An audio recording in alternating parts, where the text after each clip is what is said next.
Coming up with Primetime Lawmakers, it's crossover day, the day all bills must pass their chambers of origin to be eligible for final passage this session. Looking at live pictures of the Georgia House and Senate. The Senate's still in session. The House will reconvene in just a few minutes. Ahead on tonight's program, passage in the House of the $19.2 billion 2013 budget, the bill that funds the operation of the state beginning in July. It's the one piece of legislation the General Assembly must pass each year. Also, the House passes charter schools funding legislation. This follows last week's tabling of the charter schools constitutional amendment in the Senate. And two measures affecting reproductive rights are up for consideration in the Senate today. A bill lifting an insurance requirement on religious institutions to cover contraceptives passes. And a measure to prohibit the Georgia State Employee Insurance Plan from covering abortion is still awaiting a vote. To help put all this crossover day action into perspective, I'll be joined on set by Tom Crawford, editor of the Georgia Report, and Bill Crane, political analyst with CSI Crane. For Wednesday, March 7th, 2012, the 30th legislative day of the Georgia General Assembly, this is Primetime Lawmakers.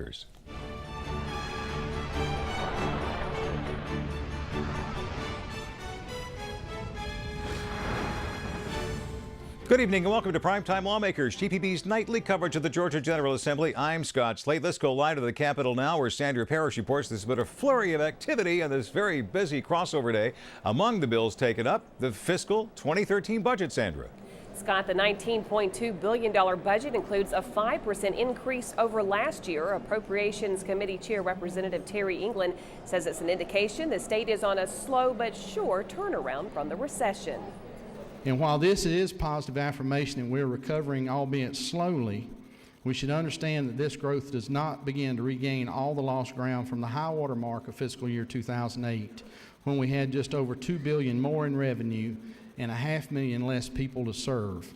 The bill includes $46 million for the state health benefit plan and $155 million for the state's retirement system. Nearly $115 million is included for increased enrollment growth for K-12 education and $93 million for higher ed. Due to consolidations in state government, one section has no funding at all. Section 44 is a section that won't be in your budget next year. That is State Personnel Administration. It's being dissolved, and that lowers our human resource costs throughout state government. And so that is a good reduction there, and we're glad to see that we're able to do that.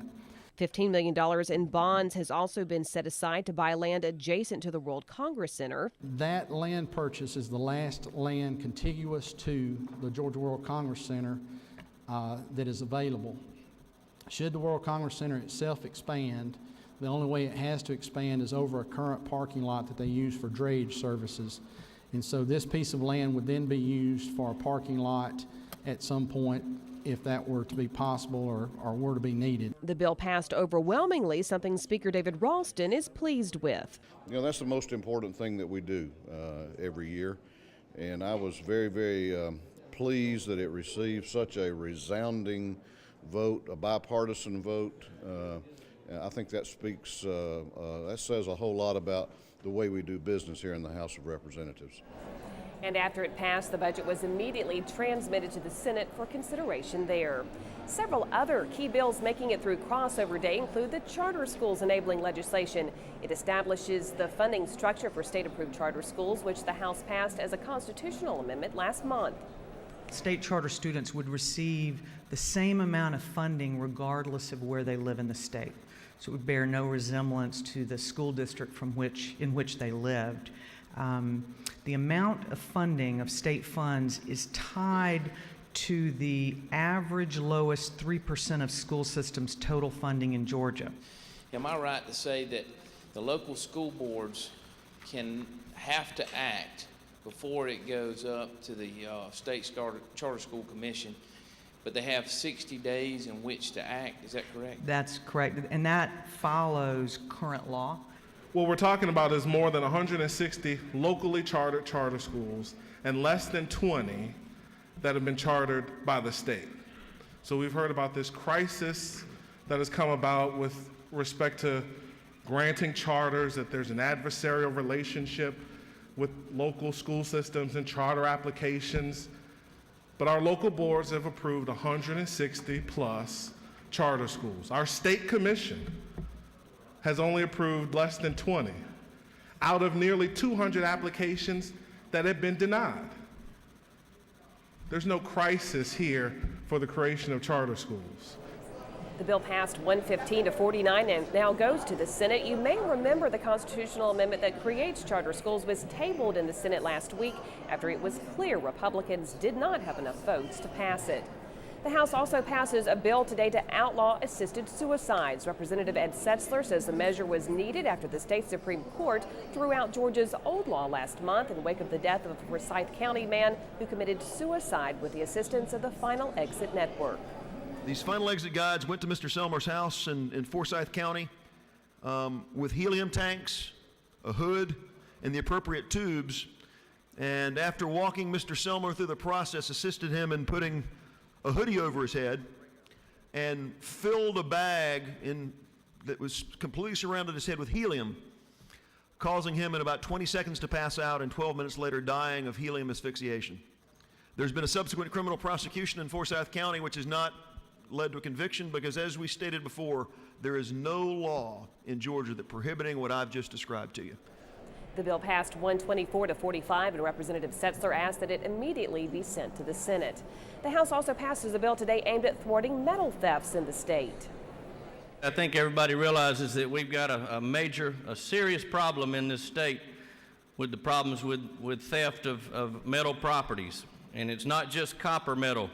This bill will address this problem, and it's a comprehensive approach. And when I said it's not just copper, this is for all metals, ferrous and non-ferrous metals, with the exception of aluminum cans and precious metals. And it'll require that all of those secondary metals recyclers become registered with the law enforcement in their county, and that will go into a statewide database in coordination with the Secretary of State, so it'll be a very uniform system, one form for each. There's not going to be a different type of system for each county. That registration and that database of all these metals recyclers will be used by law enforcement so they know who these folks are. And those that are trying to fly under the radar, we'll be able to say, hey, if we see somebody out there trying to do that, number one, we'll be able to say, let's get you registered. Let's see, but we just want to know who these folks are. This is one piece of bill legislation I got a vested interest in. And I just want to make sure that we send a message and make the message clear that metal theft is a real crime. I don't care what methodology or what you take in the proceeds and use it for, it's still a what? A theft. The bill passed overwhelmingly 168 to 2 and now goes to the Senate. Also passing today, a bill to require drug testing for welfare recipients. After more than an hour of sometimes emotional debate, the bill passed the House 114 to 59. And Scott, another bill that would make it a felony to leave police on a high-speed chase in Georgia also passed the House late today. The House is expected to return from its dinner break for more action around 7:30. Will likely go late into the night. Thank you very much, Sandra. Newt Gingrich won the Georgia Republican primary and its 76 delegates. So part of the 76 delegates yesterday, but it was the only Super Tuesday primary or caucus victory for the former Speaker of the U.S. House from Georgia. Mitt Romney came in second. Rick Santorum also picked up some Georgia delegates. Overall, the verdict was mixed in results across the nation. Former Massachusetts Governor Mitt Romney won the Republican primaries in Massachusetts, Ohio, Virginia, and Vermont, as well as the caucuses in Alaska and Idaho. Former Pennsylvania Senator Rick Santorum won the North Dakota caucus and the primaries in Oklahoma and Tennessee. Congressman Ron Paul of Texas remains in the race, though he did not win any contests yesterday. He did pick up a few delegates. According to CNN's delegate estimate, Romney leads the field now with 429 delegates to Santorum's 169, Gingrich's 118, Paul's 67. It'll take 1,144 delegates to win the nomination for the president to the Republican National Convention in Tampa this August. This next round of Republican caucuses is scheduled for this Saturday, March 10th. Former Speaker Gingrich's Georgia win means he's still in the game. Georgia food stamp recipients could be required to attend what lawmakers are calling personal growth activities under a bill that passed the Senate today. Sasha Horn joins us live from the Capitol. Sasha, this bill was met with a lengthy debate. That's right, Scott. They debated this bill alone for more than 2 hours, and it's just one of 30 scheduled for discussion on the Senate floor before the end of the night. Now, Senator William Ligon, a Republican from Brunswick, sponsored the bill that would start a 5-county pilot program requiring food stamp recipients to attend enrichment programs. In a more cost-effective way, and it says the most beneficial way, which in my mind includes beneficial to the taxpayer with, you know, the ultimate goal of reducing the food stamp rolls recipients. Senator Vincent Fort, a Democrat from Atlanta, opposed the measure. He says it would put unnecessary burden on military families, some of whom are food stamp recipients, especially if their spouses are deployed.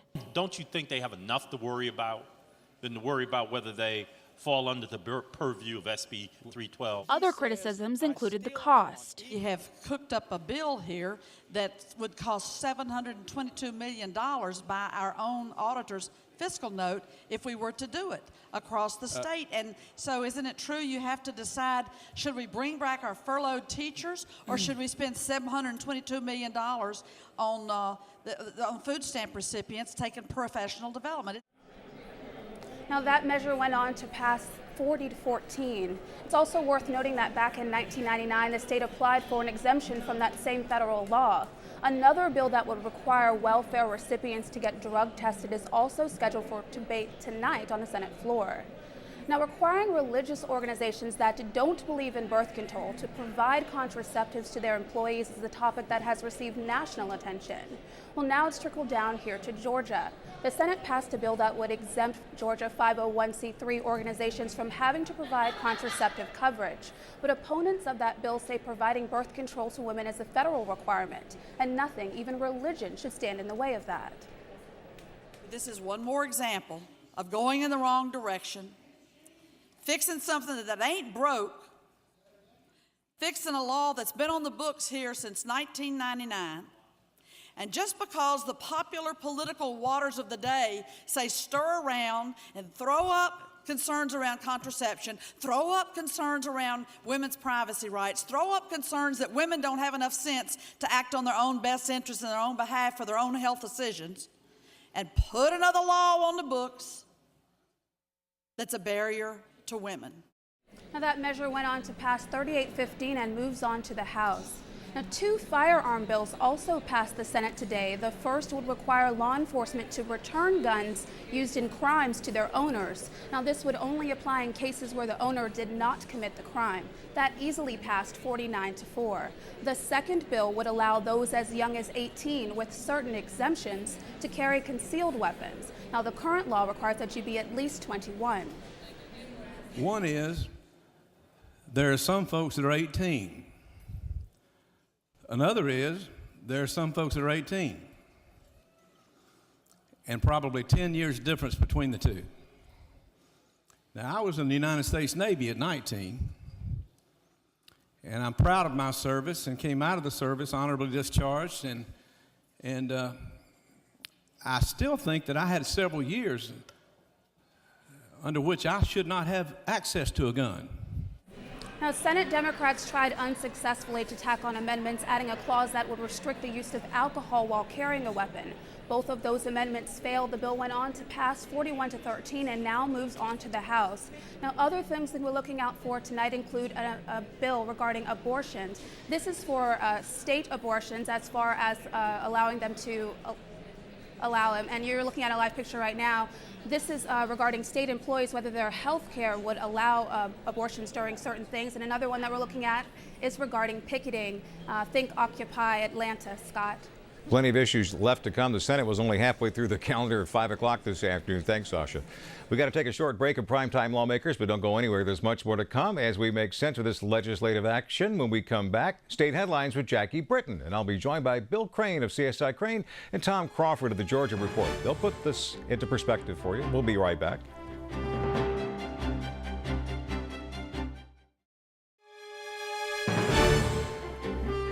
Welcome back to our crossover day edition of Primetime Lawmakers here in GPB. Jackie Britton joins us live at the Capitol with other headlines from around the state. What's going on, Jackie? Thanks, Scott. Here are your state headlines for tonight. Federal bank regulators have sued 12 former directors and officers of a failed Georgia bank that collapsed less than 6 years after it was formed, costing the Federal Deposit Insurance Corporation about $48 million. The FDIC brought the suit on Monday because it says Freedom Bank of Georgia and Commerce engaged in aggressive lending practices for high-risk loans. And in sports, it's a real-life Cinderella story for Alpharetta High School in Alpharetta and Harrison High in Kennesaw. Both boys basketball teams are in the Final Four for the first time, looking for a spot in the state championships. The state basketball championships take place this weekend in Macon and Gwinnett and will be broadcast live exclusively on GPB. For more information on these and other stories, visit www.gpb.org/news.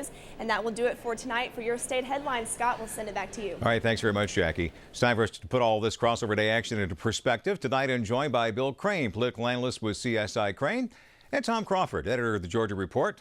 Thanks so much for being with us tonight on a crucial crossover day, gentlemen. Tom, let's start with you. You've been covering things under the Gold Dome for longer than my horse has been alive, probably. That's a pretty long time. Tell people what crossover day is all about. That's an internal rule, Scott, that says if a bill's introduced in the Senate, it has to get out of the Senate by day 30 of the session, and the same thing for the House. Go ahead. Before it can cross over to the other chamber, as it were. And what that means is a zoo, because there's a pent-up demand on both sides. So today they were each considering 20-some-odd pieces of legislation and arguing with their respective Rules Committee chairmen to get a slot so that they didn't have their bill die for the rest of the session. Now, why do we have the science project syndrome with this every year, waiting until the last second to, build the volcano or plant the beans and irradiate them here, Tom? Why does this happen over and over again? That is a question I've been asking for years, Scott. I've never got an answer to it. I guess some of them just can't do anything unless they've got a real deadline facing them, and then all of a sudden, as Bill pointed out, it's Katie bar the door, and everything goes on the calendar, even good bills, bad bills, and different bills. Is this a strategy bill to limit debate, maybe? Well, it does that because there's only so many hours in the day, but I honestly think it might be for the amusement in some cases, some of the leadership and some of the long-timers, because some of the stuff that made it to the floor today just pales in comparison this economy is what voters are focused on, not a lot of the social issues that dominated and still is dominating debate tonight. Yeah, the Senate right now is debating the issue of whether or not the state health plan should pay for abortions. Who knows how long they'll go with that. And you mentioned the economy. Nan Orrick's in the well right now talking about that. Let's watch. And what this bill will do is say, those decisions, your call, but guess what? Your coverage is pulled for a medical procedure. So I appreciate the candor of the gentleman from the 40th to say, faced with that decision, I'd really have to say I would have to make it at that moment in time. And women have to make decisions all the time.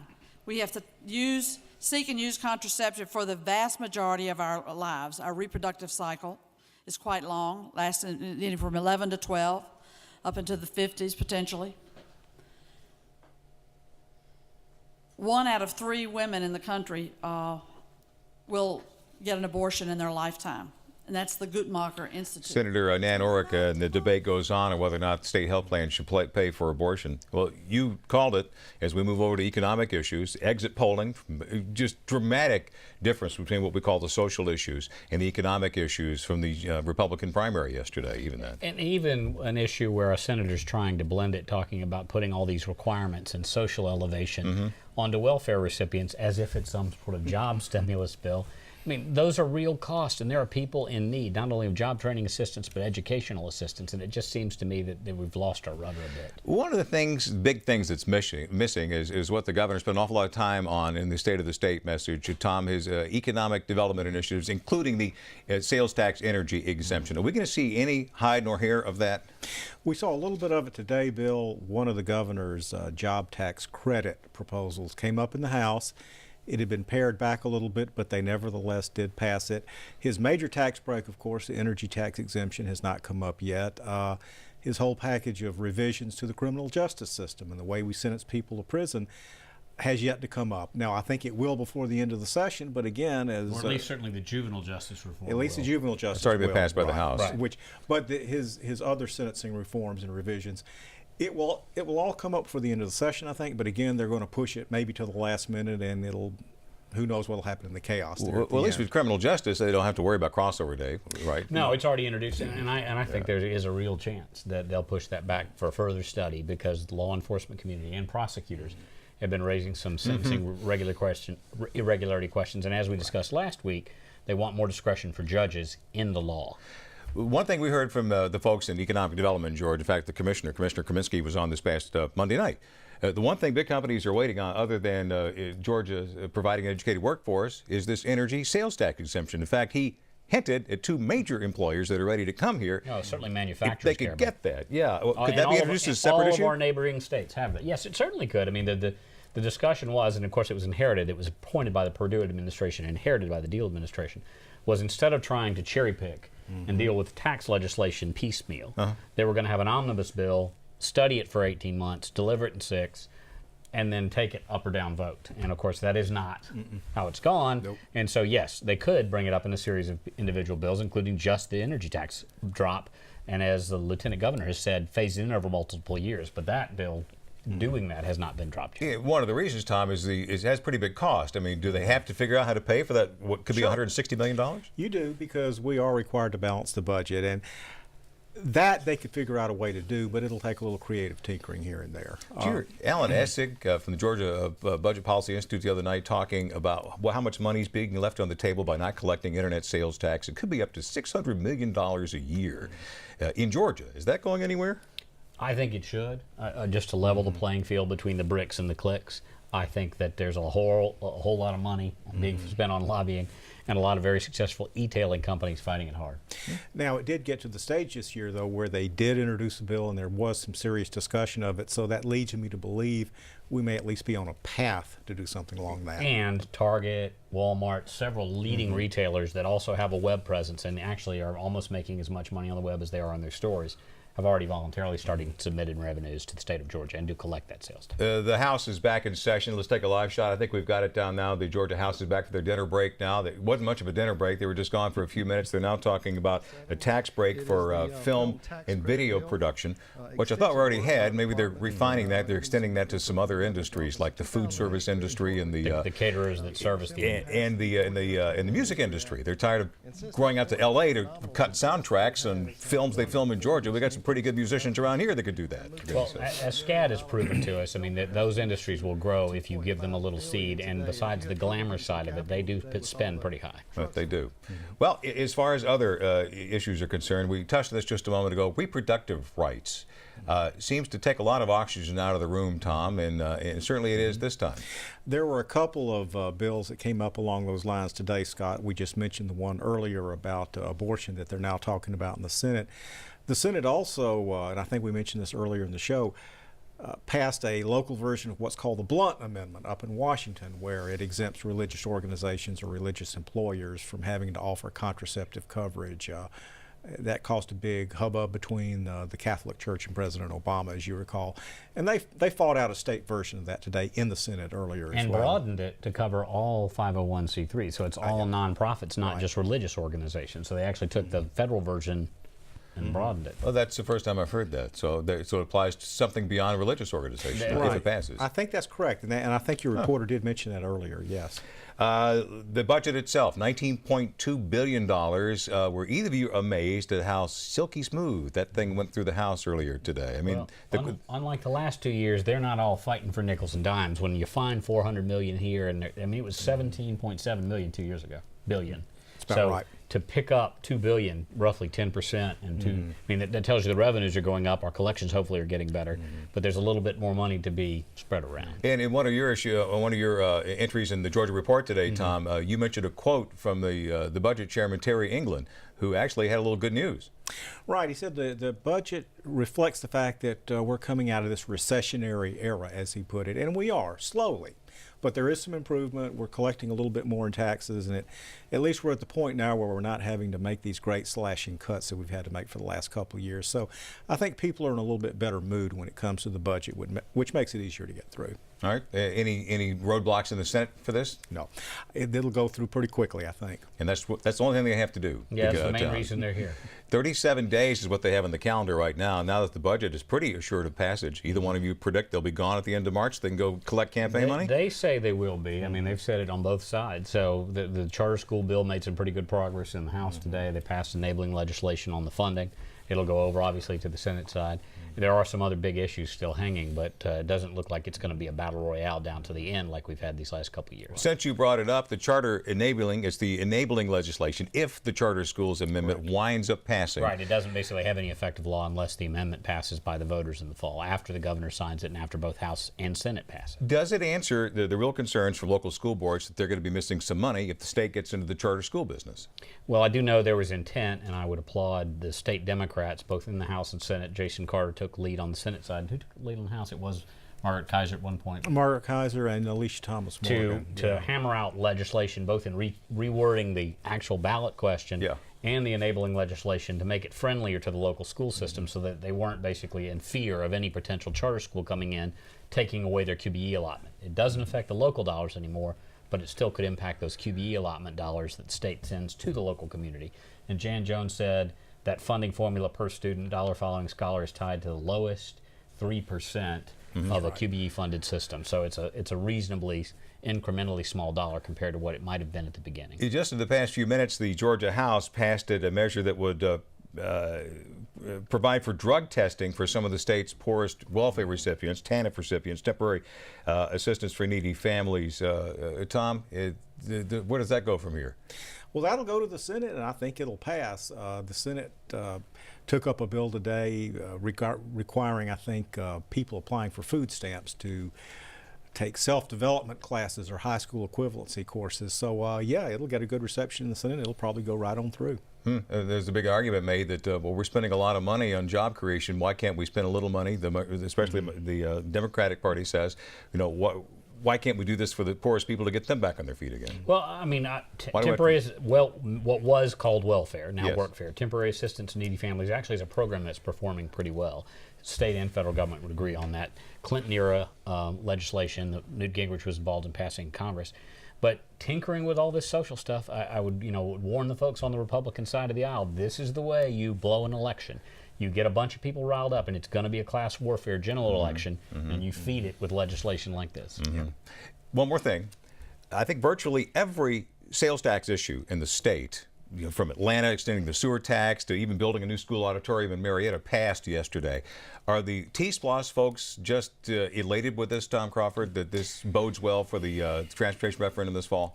Well, there are two ways to look at it. Maybe it is a good omen, maybe it bodes well, or maybe people are going to decide, I've already approved a local sales tax. I don't think I want to approve any more this year. And in the city of Atlanta, too. They did an E-Splost, and now within not even 6 calendar months, they are doing the most to extend the payments of the water and sewer. That's 8%. When I'm doing the math and looking at voters who are still stuck in traffic, the question I think becomes for the T-Splosh, do we trust if we give another penny that it goes where they say it's going to go and it does what they say it will do? And I'm not sure. I think the jury is way out on that question. We'll leave it there. Thanks, guys. Appreciate you joining us. Primetime Lawmakers will not be seen tomorrow because the Georgia General Assembly will be in recess till next week. Join us Monday, March 12th, Primetime Lawmakers. We'll have all the latest news from under the Gold Dome when Lawmakers returns Monday at 7 on GPB. This broadcast will repeat tomorrow morning at 5:30. Coming up next, a performance of Phantom of the Opera at Royal Albert Hall in London. That's next on Great Performances, just the beginning of a great night of programming here on GPB.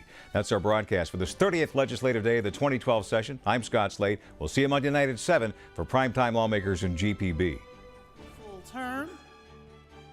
Well, current insurance plans cover these unelective terminations due to the serious fetal anomaly. And this is a GPB original production.